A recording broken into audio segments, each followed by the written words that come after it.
It all looks and sounds grimly familiar, doesn't it, as Nigeria's 2023 presidential election approaches.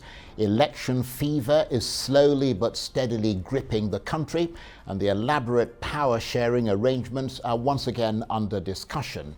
And so is the unwritten rule requiring rotation of political power between the North and the South, one of the main legacies of mistrust engendered by the events of 1966. Politicians are gearing up for that battle, throwing everything they've got into the mix, including religion, ethnicity, regionalism, and whatever else they can muster. Much of it, of course, not necessarily for the good of the country as a whole, but for personal gain, irrespective of whether it causes divisions or prompts violence, especially at election time.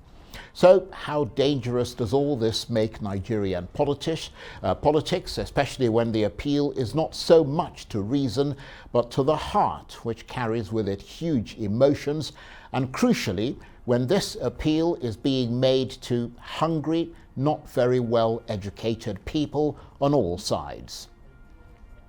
Well, my first guest today, Emeka Izeze, knows a lot about Nigerian politics. He's covered it comprehensively for the last 30-odd years, both as a reporter on the beat and as a former managing director and editor-in-chief of The Guardian, one of Nigeria's elite newspapers. And Mr. Izeze joins me now from Lagos. Absolutely delighted to see you, Emeka. Thank you very much indeed for joining us. We have tried to set this up for a while, haven't we?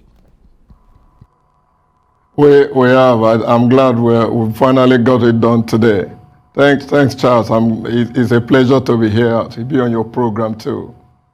It's always a pleasure to see you and to have the benefit of your analysis. Let's just start by, first of all, getting your assessment of Nigeria before we move into the main event. Let's sort of lick the corners of the soup, as they say. Let's get your assessment of Nigeria 61 years after independence.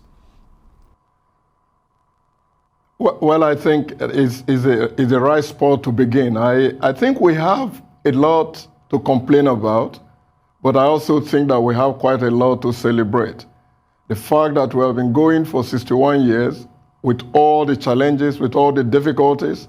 And here we are 61 years on, and we're definitely not any worse than we had been in the past. So I think that we have things to celebrate here. I think that people ought to look at the 61st anniversary of the nation with more positivism, even if when you look or listen to some of the things that people are saying and you look at what is going on, you don't seem to see a lot of positives. But I think that we should be more positive about this country 61 years on. When you say positive, obviously it depends on where you're standing, isn't it? And what shoes you're wearing. I mean, if the shoe is pinching, it's rather difficult to be positive, isn't it? Yes, I mean, whether the shoe is pinching or the shoe is a pleasure to wear, the point is that we are here. We're talking about Nigeria. We could possibly not be here talking about Nigeria. There possibly could be no Nigeria for us to talk about. So there is a Nigeria to talk about, and we are here discussing Nigeria. So I think that what's and all apart, we should be a lot more positive, especially going forward in this nation. Beyond the perceived triumphs of this country, let's talk about stability, which is obviously essential for the country to move forward. Do you consider this country to be quite stable 61 years on, and elections are coming up? No, this country can't possibly be stable. I mean, the way I see our country is that this is a work in progress. We haven't quite got there. We are far, far from where we want to be. And of late, we really have faced the kind of security challenges that I don't think we ever had in the nation. Also, the divisions in the polity generally has been very bad also. And so it would be wrong to say that this place is stable enough. We could do much more to make Nigeria more stable. But I think that where we are now is the right spot to begin to work at making Nigeria a stable polity, a stable society. And we're not going to do that when people are taking extreme positions, or when people are completely disinterested, or when people don't want to engage in conversations such as will move us forward. I think we have to get all these pieces together, and then we'll begin to make some desirable progress, both in terms of stability, in terms of governance, in terms of delivering to the people. That's the eventual benchmark, delivering to the people. I think we should do much more in that regard. Well, that's a crucial point you raise there, because ultimately the objective of politics is to deliver to the people. Do you see that delivery being possible in 2023? Because the Nigerian politics is littered by sort of carcasses of disappointment over many years and over repeated experiments with democracy. Do you see elements of hope, nuggets of hope, as 2023 approaches? There should be hope as we approach a new epoch, about to do a new election. But if you take what you see this early, it's not very encouraging. I think that the political class, which has been pushing us on edge, when I say us, I'm talking of the entire society, pushing us on edge, should step back and begin to do what they are paid for, they are hired to do, which is to bring a little bit of orderliness in the conduct of political affairs, in the conduct of governance at all levels, in the conduct of individual activities, and moderating the word that we speak, not issuing ultimatums and not going for zero-sum positions. And so I think that when we get to this level, then one will be more positive. But right now, there's a lot of work to do.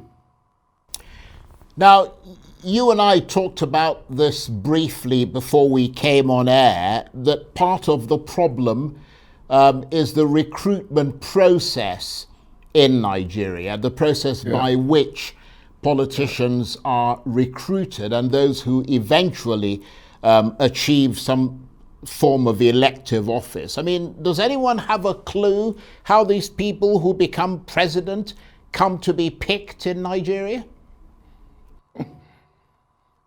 Look, this is one of the greatest mysteries of our polity, that the recruitment process is so opaque or so secretive that no one can say for certain that this is what is going to happen, this is why it's happening. We simply end up at a certain point and we're stranded with a fait accompli. And then we go right ahead and people sell that fait accompli to us with so much vigor so that we have no time to question the people, question their decisions, question the direction in which they're pushing us. It hasn't served the country well all this time. We have to become more open, not as opaque as things are now, more open in the recruitment process, whether at the local government level, at the state level, at the federal level. We ought to know that there ought to be more predictability, more certainty. We ought to know who is going there and who cannot go there. These days, you don't really know how to make a difference on who should and who shouldn't get there. Okay, Mr. Izeze, please stay. I'm calling you Mr. Izeze. That's a bit formal, isn't it? Emeka, please stay with us.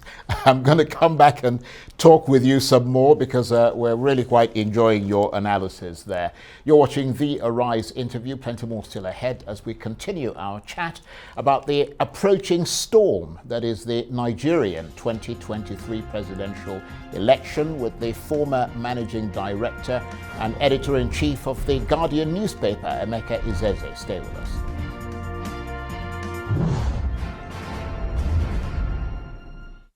Welcome back to the Arise interview. I'm Charles Aniagolu. Now, my first guest today, Emeka Izeze, is one of Nigeria's top journalists, and we are rich indeed for having the benefit of his considered analysis as preparations for 2023 heat up in Nigeria's political circles. In a journalistic career that spanned nearly 3 decades, Emeka Izeze has been a fellow at the Weatherhead Center for International Affairs at Harvard University, as well as the former managing director and editor-in-chief of Nigeria's respected Guardian newspaper. He's watched Nigerian politics evolve over the years, covering each election comprehensively and assessing the power rotation controversy. Today, as politicians line up to make the case for who will inherit the mantle of leadership from President Buhari in 2023 amid rising insecurity and poverty across the country, he's back in his analytical chair, assessing all the political moves for all the world to see. And Emeka Izeze is still with me from our studios in Lagos. Thank you very much indeed for staying with us. And I mean, you've been watching the politics, as I said, politicians vying for the highest office, doing it subtly, I might add. Do you see any that impress you so far? Not really. I don't get an impression that the people who are running around right now mostly are cognizant of the challenge on ground. The challenge on ground had never been greater. You're dealing with the challenge of nation building. You're dealing with the challenge of security. You're dealing with the challenge of the economy. You're dealing with the challenge of politics. You're dealing with the challenge of keeping the social structure together. And I don't see people that can sit there, not many so far that have shown up, that have said gives you a lot of confidence that they can do what it takes. I don't even think many understand the challenge that is on ground. And that's something our candidates should get used to. It's not only when they get there that they then see that things are really very bad. They should be able to articulate the position on the basis of research, of briefing, of study, and until they know exactly what is on ground, what they're vying to go and manage. This is not going to be, post-2023 is not going to be 1 more 4 years or 8 years of partying, of enjoying and flying in presidential jets or going around and thinking that everything is wonderful. There's just work to be done. And that work will take discipline. It will take a certain measure of intellect. It will take competence. It will take a lot more commitment. The sort of thing that you don't really, seriousness with governance, the sort of thing you don't get to see very, very often among those that are really governing us or those that are aspiring to get there at this time. There is problem on ground.